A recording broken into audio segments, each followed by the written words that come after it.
श्रीगणेशाय नमः। कालभैरवाष्टकम् देवराजसेभ्यमान पावनादिपङ्कजम् व्यालयज्ञसूत्रमिन्दुशेखरं कृपाकरं नारदादियोगवन्दितं दिगम्बरं काशिकापुराधिनाथ कालभैरवं भजे। भानुकोटिभास्वरं भवाब्धितारकं परं नीलकण्ठमाप्सित्यर्थदायकं त्रिलोचनं कालकालमम्बुजाक्षमक्षशूलमक्षरं काशिकापुराधिनाथ कालभैरवं भजे। शूलटङ्कपाशदण्डपाणिवादिकारणं श्यामकायमादिदेवमाक्षरं निरामयं भीमविक्रमप्रभो विचित्रताण्डवप्रियं काशिकापुराधिनाथ कालभैरवं भजे। मुक्तिदायकं प्रशस्तचारविग्रहं भक्तवत्सलं स्थितं समस्तलोकविग्रहं विनिक्रमणमनोज्ञहेमकिङ्किणीं लसत्कटे काशिकापुराधिनाथ कालभैरवं भजे। धर्मसेतुपालकं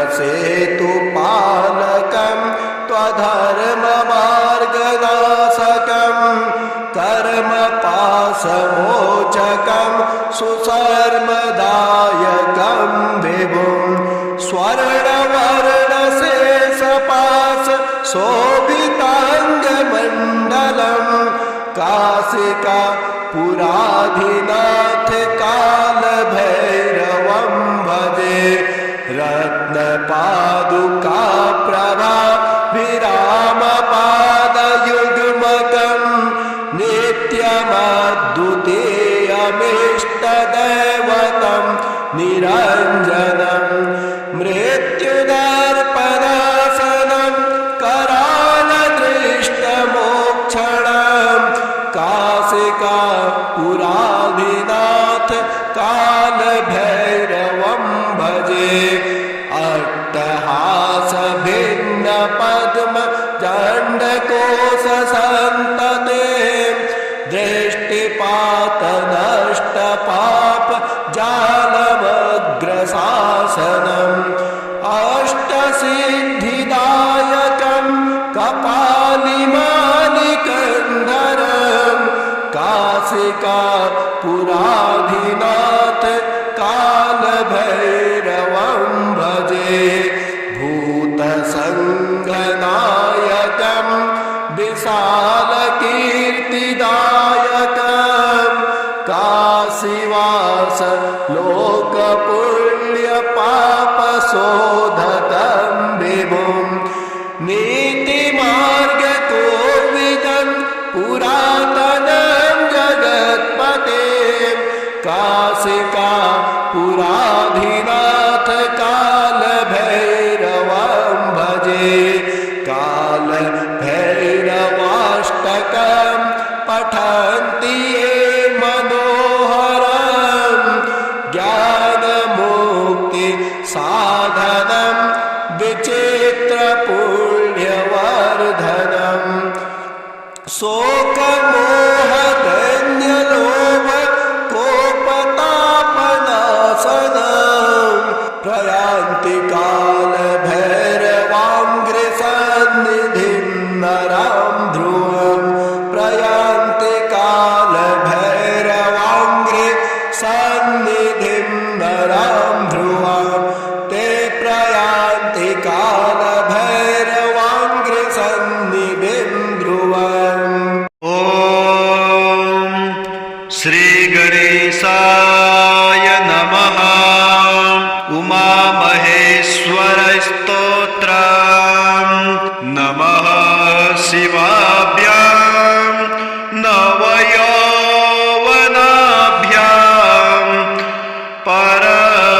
पराश्लेष्टवपुर्धराभ्यां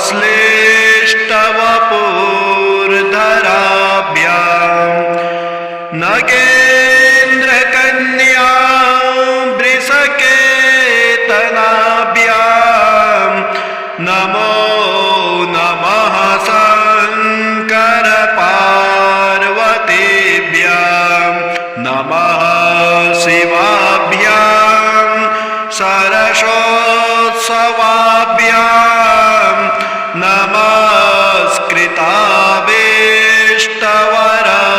नमस्कृताभीष्टवरप्रदाभ्यां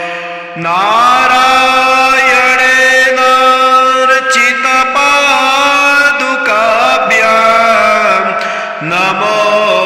नमः शङ्कर पार्वतीभ्यां नमः शिवाभ्यां वृषवाहनाभ्यां विरिञ्चि विष्णुवन्द्रसुपूजिताभ्यां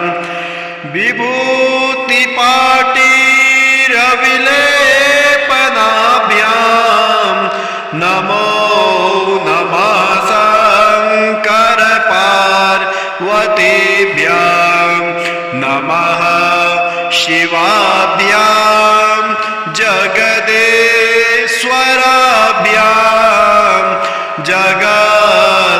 जगत्पतेभ्यां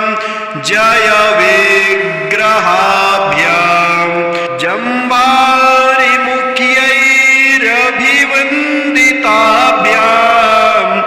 नमो नमः शङ्कर पार्वतीभ्यां नमः शिवाभ्यां परमौषधाभ्यां पञ्चाक्षरे पञ्जररञ्जिताभ्यां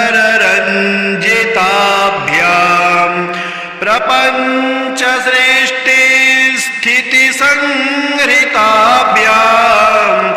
नमो नमः शङ्कर पार्वतीभ्यां नमः शिवाभ्यां अतिसुन्दराभ्याम्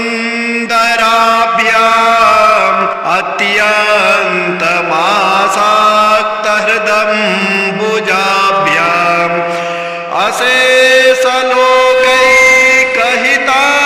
अशेषलोकैकहिताङ्कराभ्यां नमो नमः शङ्कर पार्वतीभ्यां नमः शिवाभ्यां कलिनाशनाभ्यां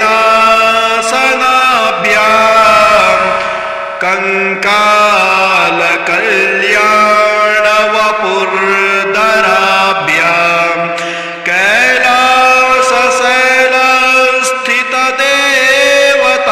कैलासशैलस्थितदेवताभ्यां नमो नमः शङ्कर पार्वतीभ्यां नमः शिवाभ्यामशुभापहाभ्याम्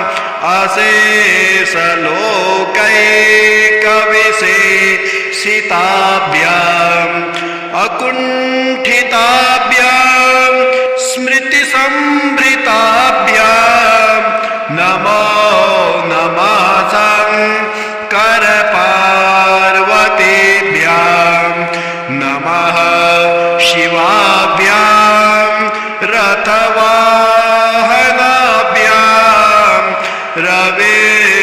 रवीन्दुवैसुवा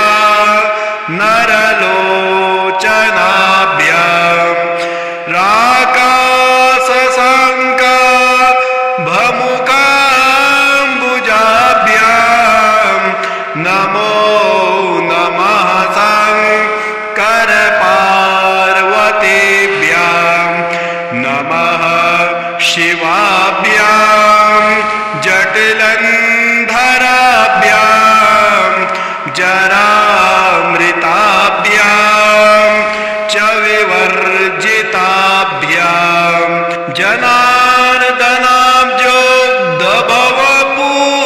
जनार्दनाब्जोग्धभवपूजिताभ्यां नमो नमः शङ्कर पार्वतीभ्यां नमः शिव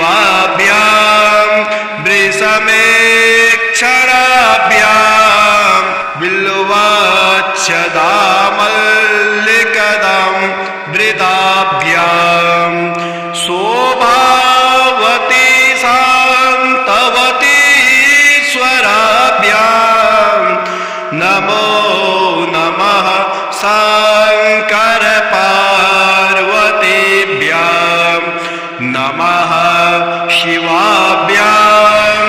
पशुपालकाभ्यां जगत्त्रये रक्षणबद्धः हृदाभ्यां समस्तदेवा सुरपूजिताभ्यां नमो नमः शङ्कर पार्वतीभ्यां स्तोत्रं त्रिसन्ध्यां शिवपार्वतीभ्यां भक्त्या पठेद्वा दशकं नरो यः सर्वसौभाग्यफलानि भुक्ते शतायुरान्ते शिवलोकमेति रुद्राष्टकं नमामि समीशान निर्वाणरूपं विभुं व्यापकं ब्रह्मवेदस्वरूपं निजं निर्गुणं निर्विकल्पं निरेहं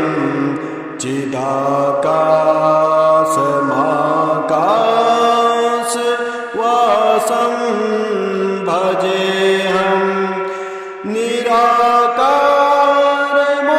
निराकारमोङ्कार मूलं तुरीयं गिरज्ञानगोति त्वमेशं गिरीशं करालं महाकाल कालं कृपालं गुणागार संसार पारं नतोऽहं तुषाराधिसङ्काश गौरं गभीरं मनोभूतकोटे प्रभाश्री शरीरं स्मुरल्लोलिकल्लोलिनी चारुगङ्गा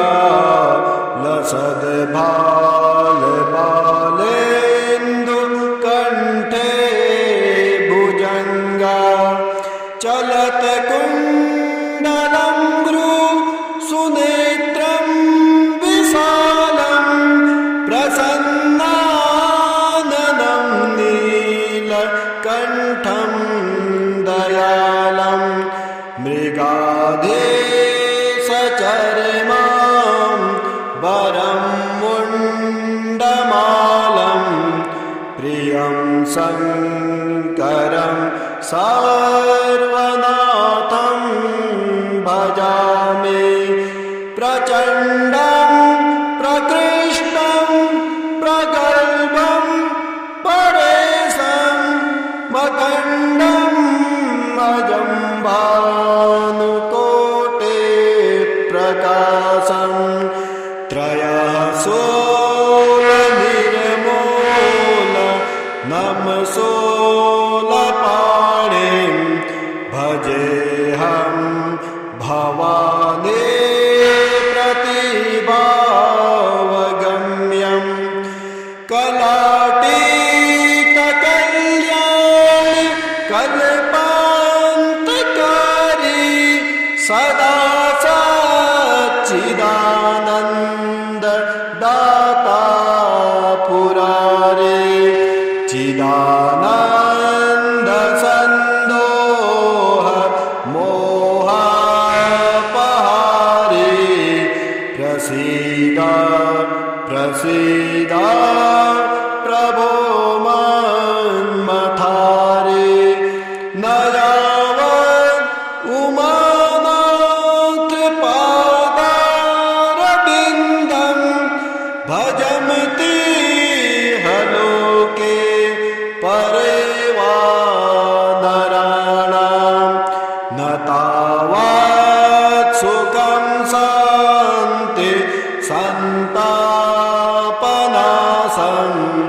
प्रसीद प्रभो सर्वभूतादिवासं न जानामि योगं जपं नैव पूजां न तोऽहं सदा सर्वदासंभूतोऽभ्यं जराजन्मदुःखौ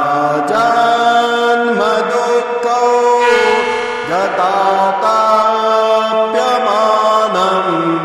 प्रभो पाहि आपन् नमामि सशम्भो नमामि सशम्भो नमामि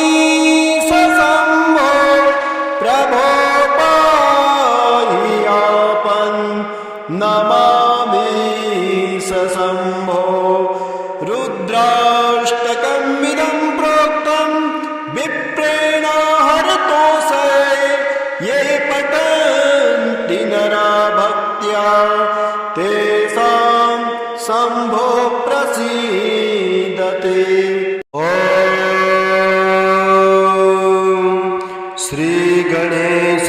श्रीगणेशाय नमः। कालभैरवाष्टकम्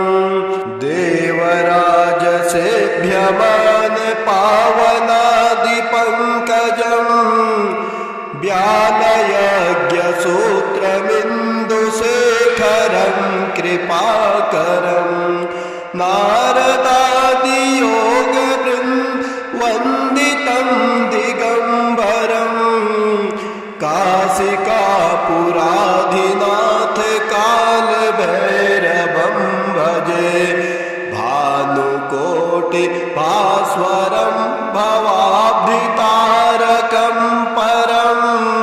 नीलकण्ठमाप्सित्यर्थदायकं त्रिलोचनं कालकालमम्बुजाक्षमक्षशूलमक्षरं काशिकापुराधिनाथ कालभैरवं भजे शूलटङ्कपाशदण्डपाणिवादिकारणं श्यामकायमादिदेवमक्षरं निरामयं भीमविक्रमप्रभो विचित्रताण्डवप्रियं काशिकापुराधिनाथ कालभैरवं भजे मुक्तिदायकं प्रशस्तचारविग्रहं भक्तवत्सलं स्थितं समस्तलोकविग्रहं विनिक्रमणमनोज्ञहेमकिङ्किणीं लसत्कटे काशिकापुराधिनाथ कालभैरवं भजे धर्मसेतुपालकं त्वधर्ममार्गनाशकं कर्मपाशमोचकं सुशर्मदायकं विभुं स्वर्णवर्णशेषपाश शोभिताङ्गमण्डलं काशिकापुराधिनाथ कालभैरवं भजे रत्नपादुकाप्रभाभिरामपादयुग्मकं नित्यमद्वितीयमिष्टदैवतं निरञ्जनं मृत्युदर्पणासनं करालदृष्टमोक्षणं काशिकापुराधिनाथ कालभैरवं भजे अट्टहासभिन्नं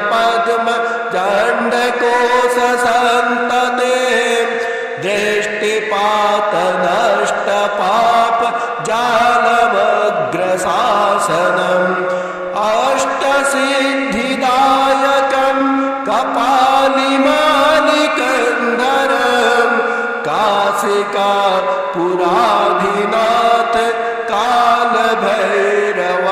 भजे भूतसङ्गनायकं विशालकीर्तिदायकं काशीवास लोकपुण्यपापशोधकं विभुं नीतिमार्गकोविदं पुरातनं जगत्पतें काशिका पुराधिनाथ कालभैरवं भजे कालभैरवाष्टकं पठन्ति ये मनोहरं ज्ञानमुक्ति साधनं विचित्रपुण्यवर्धनं शोकमोहदैन्यलोभ कोपतापनाशनं प्रयान्ति कालभैरवाङ्घ्रिसन्निधिं नरां ध्रुवं प्रयान्ति कालभैरवाङ्घ्रिसन्निधिं नरां ध्रुवं ते प्रयान्ति कालभैरवाङ्घ्रिसन्निधिं ध्रुवम्। ॐ श्रीगणेशाय नमः। उमामहेश्वरस्तोत्रम् नमः शिवाभ्यां नवयौवनाभ्यां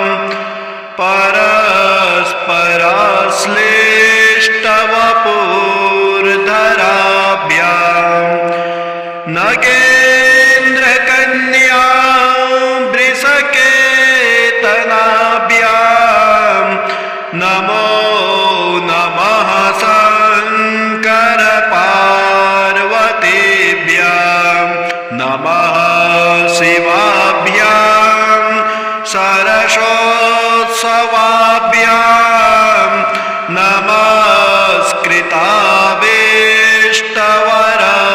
नमस्कृताभीष्टवरप्रदाभ्यां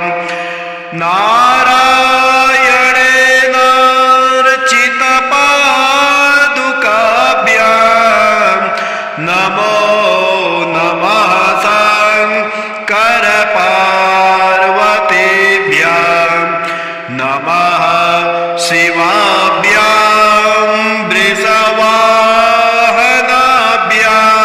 विरिञ्चि विष्णुवन्द्रसुपूजिताभ्यां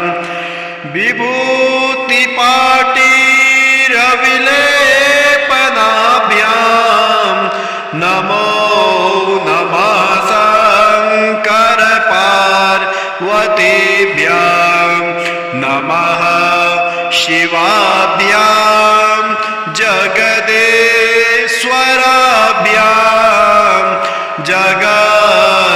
जगत्पतेभ्यां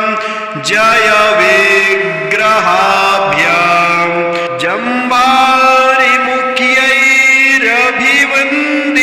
जम्बारिमुख्यैरभिवन्दिताभ्यां नमो नमः शङ्करपार्वतीभ्यां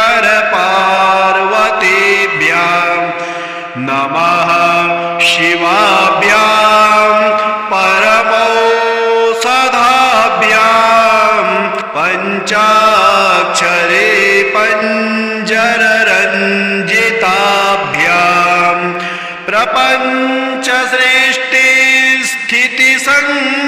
प्रपञ्चसृष्टिस्थितिसंहृताभ्यां नमो नमः शङ्करपार्वतीभ्यां नमः शिवाभ्याम् अतिसुन्दराभ्याम्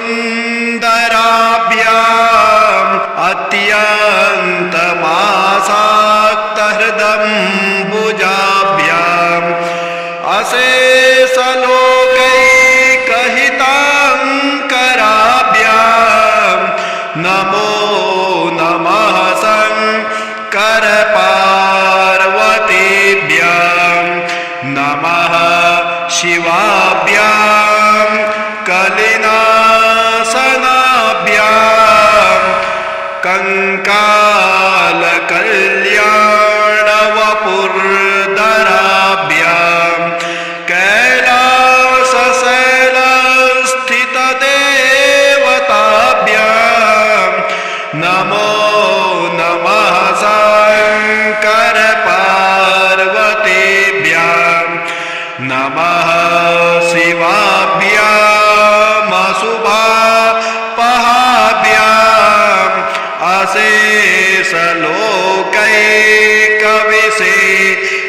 विवेकविशेषिताभ्याम् अकुण्ठिताभ्याम् स्मृतिसंभृताभ्याम् नमो नमः शङ्करपार्वतीभ्याम् नमः शिवाभ्याम् रथवाहनाभ्याम् रवीन्दुवैसुवा नरलोचनाभ्याम् राकासशङ्का भमुकाम्बुजाभ्याम् नमो नमः शङ्करपार्वतीभ्याम् नमः शिवाभ्याम् जटिलन्धराभ्याम् जरामृताभ्याम् च विवर्जिताभ्याम्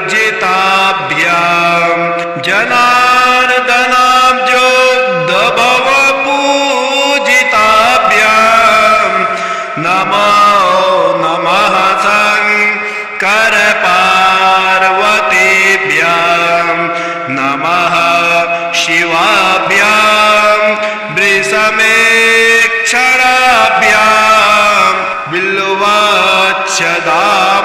बिल्वाच्छदामल्लिकदम् वृदाभ्याम् शोभावती शान्तवती स्वराभ्याम् नमो नमः शङ्करपार्वतीभ्याम् नमः शिवाभ्याम् पशुपालकाभ्याम्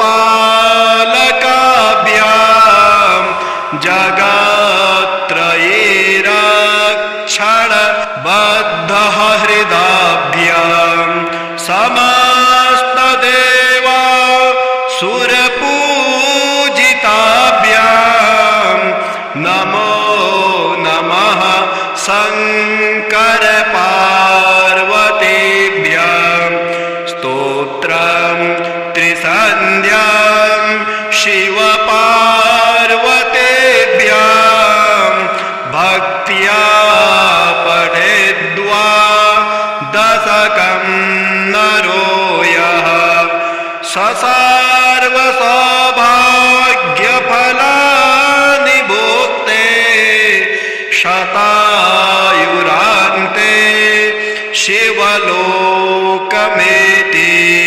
रुद्राष्टकम् नमामि समीसान् निर्वाणरूपं विभुं व्यापकं ब्रह्मवेदस्वरूपं निजं निर्गुणं निर्विकल्पं निरेहं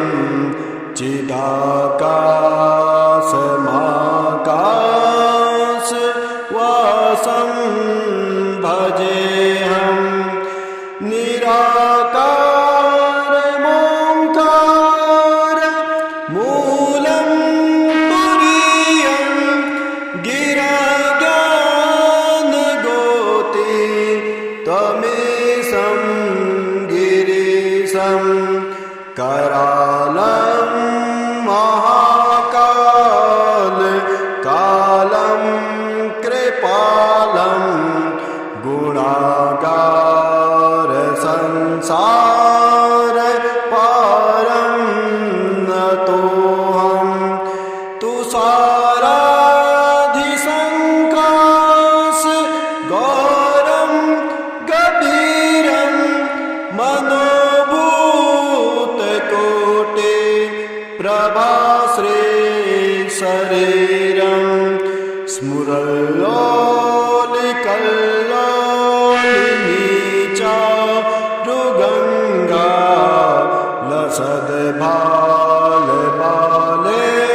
लसद्भालबालेन्दुकण्ठे भुजङ्गा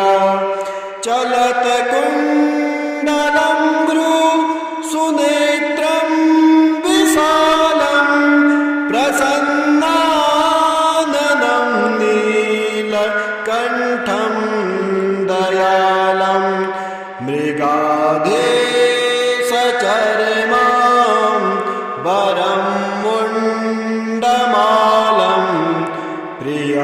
शङ्करं सर्वनाथं भजामि प्रचण्डं प्रकृष्टं प्रगल्भं परेशं मकण्डं अजं भानुकोटे प्रकाशं त्रयः सोलनिर्मूल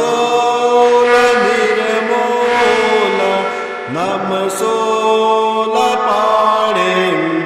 भजेऽहं भवानी प्रतिभावगम्यं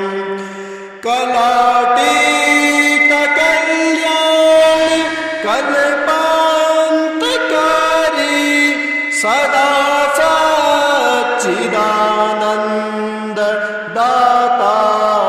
पुरारे चिदानन्द सन्दोह मोहापहारे प्रसीद प्रसीद प्रभो मन्मथारे न यावत् उमानाथ पादारविन्दं भजन्ति हलोके परे वा नराणां न तावत् सुखं शान्ति सन्तापनाशं प्रसीद प्रभो सर्वभूतादिवासं न जानामि योगं जपं नैव पूजां न तोऽहं सदा सर्वदासं भूतोऽभ्यं जराजन्म दुःखौ जताताप्यमानं प्रभो पाहि आपन् नमामि सशम्भो नमामि सशम्भो नमामि सशम्भो प्रभो पाहि आपन् नमामि सशम्भो रुद्राष्टकमिदं प्रोक्तं विप्रेण हरतोषे ये पठन्ति नरा भक्त्या तेषां शम्भो प्रसीदते ॐ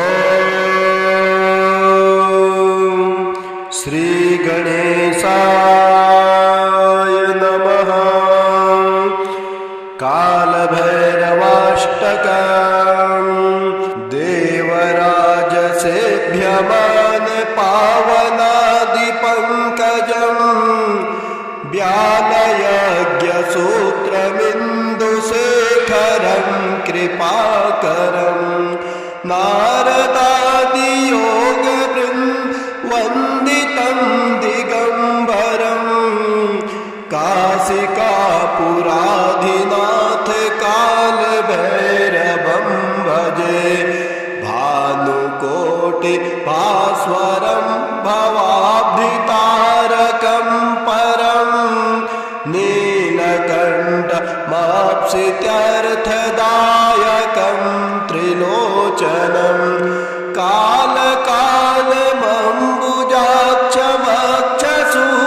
कालकालमम्बुजाक्षमक्षशूलमक्षरं काशिकापुराधिनाथ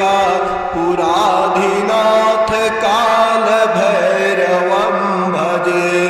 शूलटङ्कपाशदण्ड पाणिवादिकारणं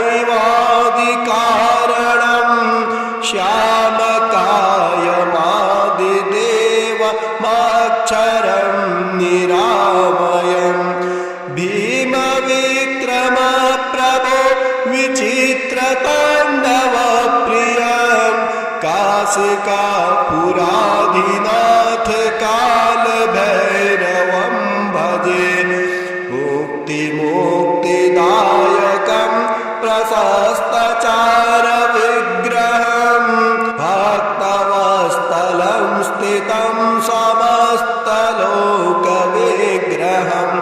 विनिक्रमणमनोज्ञहेम किङ्किणीं लसत्कटीं काशिका पुराधिनाथ कालभैरवं भजे धर्मसेतुपालकं त्वधर्ममार्गनाशकं कर्मपाशमोचकं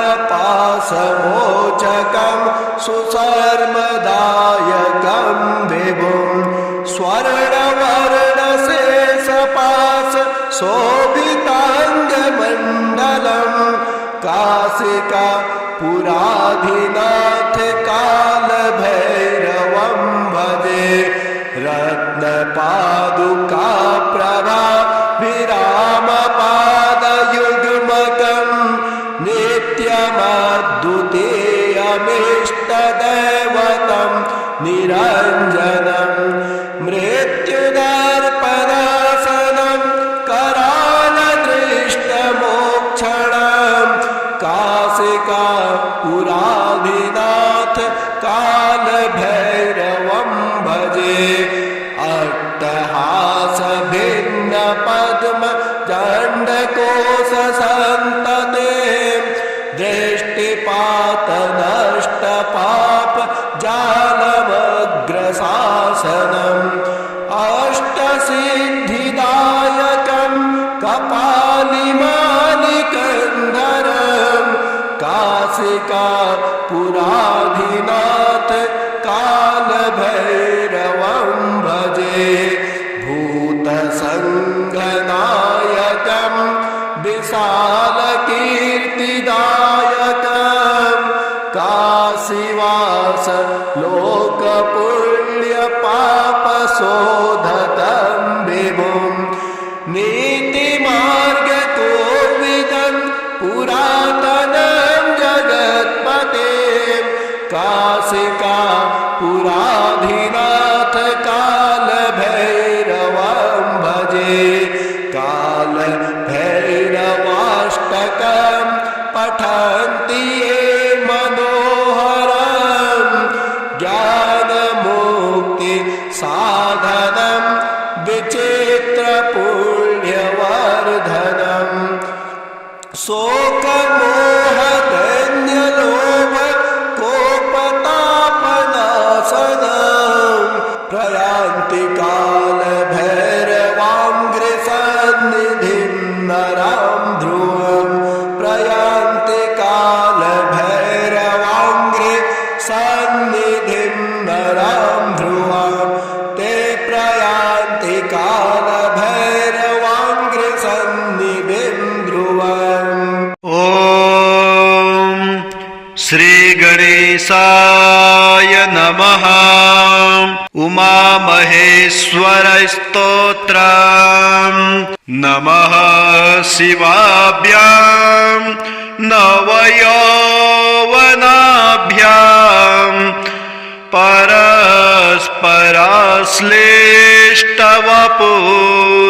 परस्पराश्लिष्टवपुर्धराभ्यां नगेन्द्रकन्या वृषकेतनाभ्यां नमो नमः शङ्कर पार्वतीभ्यां नमः शिवाभ्यां सरसोत्सवाभ्यां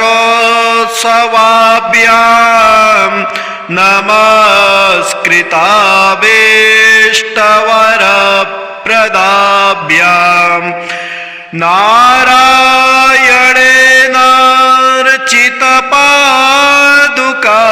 नारायणेनार्चितपादुकाभ्यां नमो नमः शङ्कर पार्वतीभ्यां नमः शिवाभ्यां वृषवाहनाभ्यां विरिञ्चि विष्णुवन्द्रसुपूजिताभ्यां विभूतिपाटीरविलेपनाभ्यां नमो नमः शङ्कर पार्वतीभ्यां नमः शिवाभ्यां जगदेश्वराभ्यां जगत्पतेभ्यां जय विग्रहाभ्यां जम्बारिमुख्यैरभिवन्दिताभ्यां नमो नमः शङ्कर पार्वतीभ्यां नमः शिवाभ्यां परमौषधाभ्यां पञ्चाक्षरे पञ्जररञ्जिताभ्यां प्रपञ्चसृष्टिस्थितिसंहृताभ्यां नमो नमः शङ्कर पार्वतीभ्यां नमः शिवाभ्याम् अतिसुन्दराभ्याम् अत्यन्तमासाक्तहृदम्बुजाभ्याम्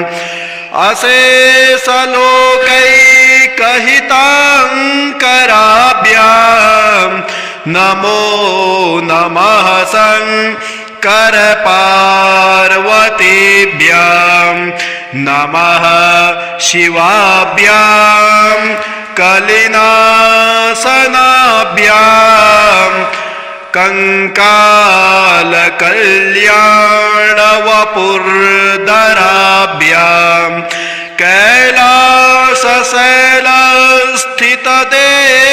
कैलासशैलस्थितदेवताभ्यां नमो नमः शङ्कर पार्वतीभ्यां नमः शिवाभ्यामशुभापहाभ्याम्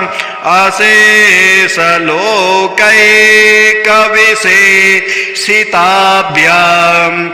अकुण्ठिताभ्यां स्मृतिसंभृताभ्यां नमो नमः शङ्कर पार्वतीभ्यां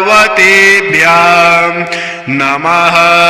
शिवाभ्यां रथवाहनाभ्यां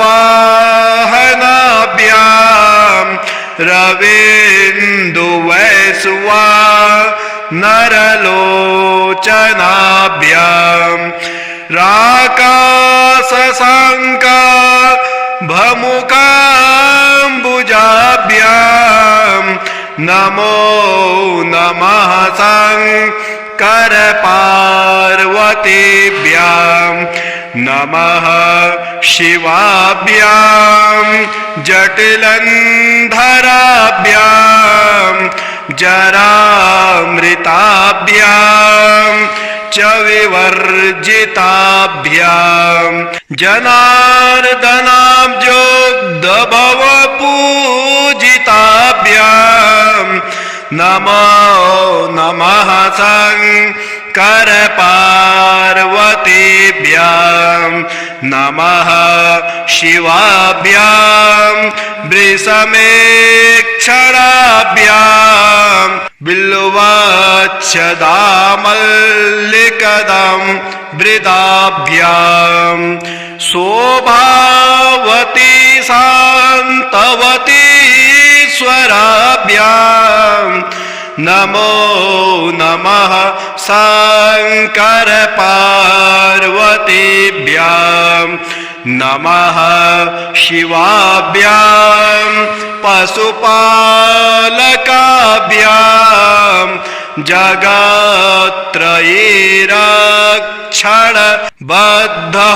जगत्त्रयीरक्षणबद्धहृदाभ्यां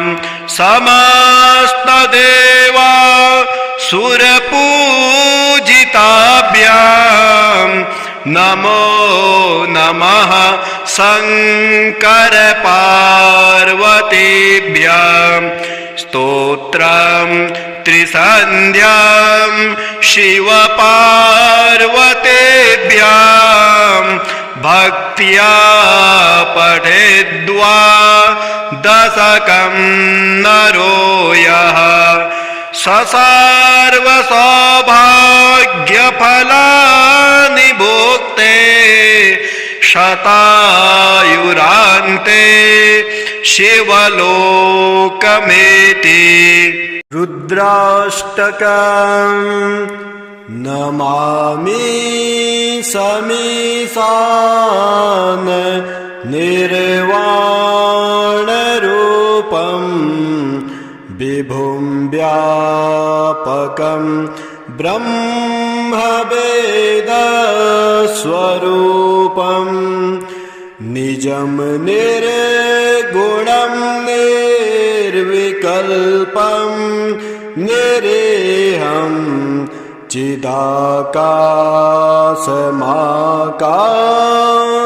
चिदाकाशमाकाशवासं भजेऽहं निराकारमोङ्कार मूलं तुरीयं गिराज्ञानगोति त्वमीशं गिरीशं करालं महाकाल कालं कृपालं गुणागार संसार पारं नतोऽहं तुषाराधिसङ्काश गौरं गभीरं मनोभूतकोटि प्रभाश्री शरीरं स्फुरल्लोलिकल्लोलिनी चारुगङ्गा लसद्भालबालेन्दुकण्ठे भुजङ्गा चलत्कुण्डलं भ्रूसुनेत्रं विशालं प्रसन्नाननं नीलकण्ठं दयालं मृगाधेशचर्मां वरं मुण्डमालं प्रियं शङ्करं सर्वनाथं भजामि प्रचण्डं प्रकृष्टं प्रगल्भं परेशं मखण्डं अजं भानुकोटे प्रकाशं त्रयः शूलनिर्मूल नमशूलपाणिं भजेऽहं भवानी प्रतिभावगम्यं कलातीतकल्याण कल्पान्तकारी सदा सच्चिदानन्द दाता पुरारे चिदानन्द सन्दोह मोहापहारे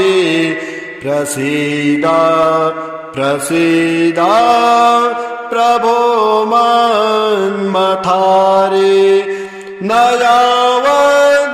उमानाथ पादारविन्दं भजन्ति हलोके परे वा नराणां न तावत् सुखं शान्ति सन्तापनाशं प्रसीद प्रभो सर्वभूताधिवासं न जानामि योगं जपं नैव पूजां न तोऽहं सदा सर्वदासं भूतोऽभ्यं जराजन्म दुःखौ जताताप्यमानं प्रभो पाहि आपन् नमामि सशम्भो नमामि सशम्भो नमामि शम्भो प्रभो पाहि आपन् नमामि